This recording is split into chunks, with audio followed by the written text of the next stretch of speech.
let's take a look at some of the new features coming in Free Update 6. And we're actually seeing one of them right now.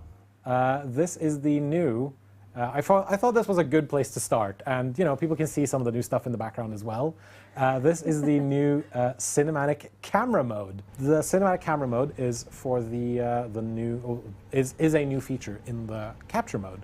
Rotates through interesting views of your park, and that could be guest views that you already have. For example, the view that you see from a hotel or from a monorail, zipline, stuff like that.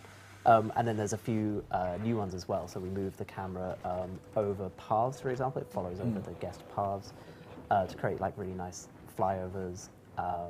We have a few dotted up in the sky that are looking down. Obviously, we've got focusing on the individual dinosaurs. As you just brought up the settings, there's loads of ways to customize this. So you can pick which scenes you want to view. You can pick if you want to specify flying reptiles or marine reptiles, for example. You can customize it to your heart's content, and all of the customization that goes into capture mode normally is also available. So all the cool billboard, you know, the black bars and the overlays and things like that are all available. But you can turn off and on various viewpoints, and then it will just jump between them. And what I really like is you can also just hit pause on the camera changes. So if you just wanted to be on the monorail, you can do that for a while and see what interesting angles or if you have it'll try and prioritize interesting behaviors. So if there's a hunt happening, for example, then the camera will try to move to that stuff. We are introducing some new zipline variants, because originally we added a Jurassic World variant, and now there are DFW variants and also some Jurassic Park variant. So this is the DFW variant, very in line with what we've done before with the DFW style buildings. And I believe over here we have the Jurassic Park variant as well. And they're going to function pretty much the same as any other zipline. The sort of main thing that everyone wants us to show are the new type of detached viewing galleries. Let's first talk about the new viewing dome. Why don't you take it away, James? Sure. So it's a new, like you said, it's a new type of viewing gallery. And the cool thing about these is that you place them directly into the middle of an enclosure. You can connect them directly to a path using a tunnel. So they're sort of detached from the path. And we've got the two types: the viewing dome, which you can see there, and also the viewing log from the original Jurassic World. But yeah, no, the viewing dome, as you said, it's a dome that you can then place directly into the middle of an enclosure, kind of similar to the research outpost from Dominion Bison expansion. Yeah, definitely. But more flat along the ground. Cool thing with the log as well is that certain dinosaurs that are small enough can actually walk underneath it as well. Oh, that's so cool. Yeah, and pteranodons will perch on them. The viewing domes and viewing logs can also be placed inside your aviaries. Oh, yeah. You mentioned, James, that these will connect up to special buildings. So essentially you place down either the viewing gallery or you place down the entrance building, and then you connect them up with a tunnel similar to the Hyperloop. They can be placed generally fairly far away from each other. Of course, there's a limit. Different domes for different eras. The dome itself is going to be the same, but the entrance buildings, the remote viewing gallery entrance, are gonna look different and are era depending. So we've got one for Jurassic Park, one for DFW, and one for Jurassic World. And these banners at the front actually change depending on what building you connect them to. So that is the viewing domes. I have, of course, seeing as we are now introducing viewing logs, I had to make the T-Rex Kingdom.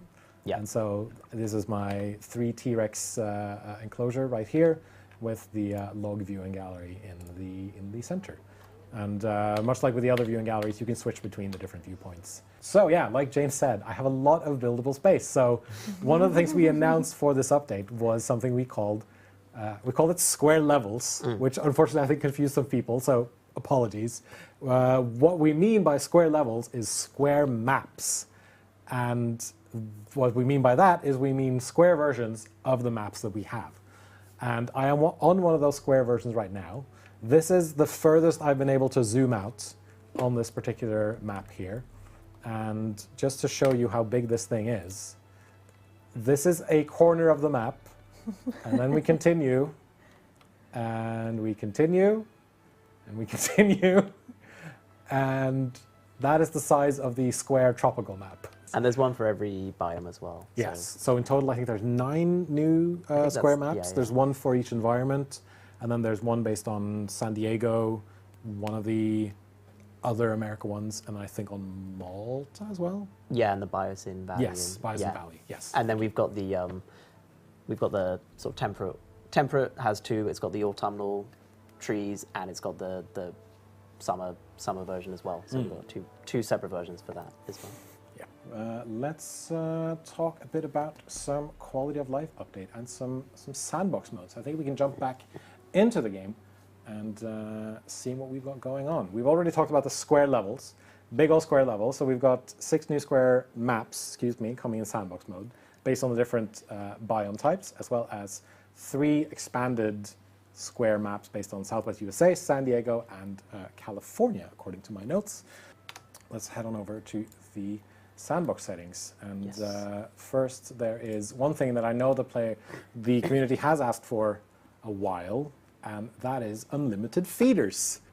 Setting some income tax difficulties, which basically reduces how much income your park generates. Also a thing that the community has asked for.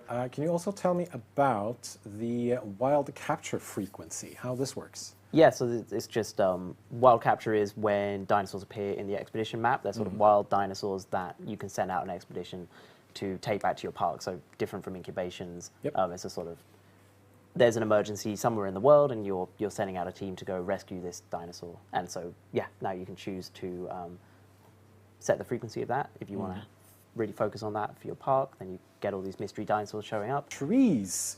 So we have already individually placeable trees in the game, but now you will be able to mix and match some of those trees, because we are opening this up for, I believe it's for PC and next generation players.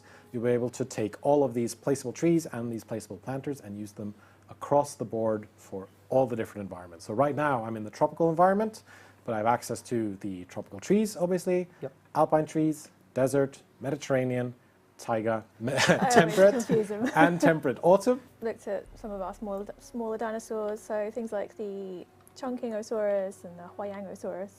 Previously they've been isolated on these little islands, and they don't look like they've particularly struggled to walk through semi-deep water. And now we've added animations so that they will raise their little heads above the water as they wander through it. Random tiger rock, random desert rock, random whichever rock you like, basically. So you can, and it'll pick, every time you click, it'll pick a new one within that group. So, Adam, if you could bring us up into full screen, please, is this button right here in the lower right-hand corner, slow-mo button. Slow-mo. For the speed controls. And so I know that players have been asking for this for capture mode, but we decided to just put it into all of the games. Let's talk about this feathered species pack, which introduces 4 new feathered species. Coloration it's got, and the little bandit mask like a raccoon it's got. That's actually scientifically accurate as well. Oh, really? Right? Like they found evidence in the fossils of the sort of pigments on those parts of the skin. So they know that it, that it had a stripy tail. It looked like a little raccoon, basically. That's so cool. And we've also emulated the fossil by having her posture different. She holds the tail aloft. She holds it up, so you'll see them walking through the grass with a little wagging tail going along. Absolutely adorable. Beautiful, amazing, unique plumage. I would say beautiful, amazing, unique plumage on all of these new feathered species. Yeah, but the little puffy tails right at the end are really cool. I love the mane they've got over the back of the necks. Yeah. It's a wonderful silhouette. There it is. There it goes. Oh, they look so good. I think that one's sleeping to the left as well. Yeah, I saw. Snooze. That's what that guy pointed to. Yeah. There we go. Look at that. Having a snoozle. Signal. And I think we can then jump straight in. And it's going to happen. You just had a sneak preview of their social then.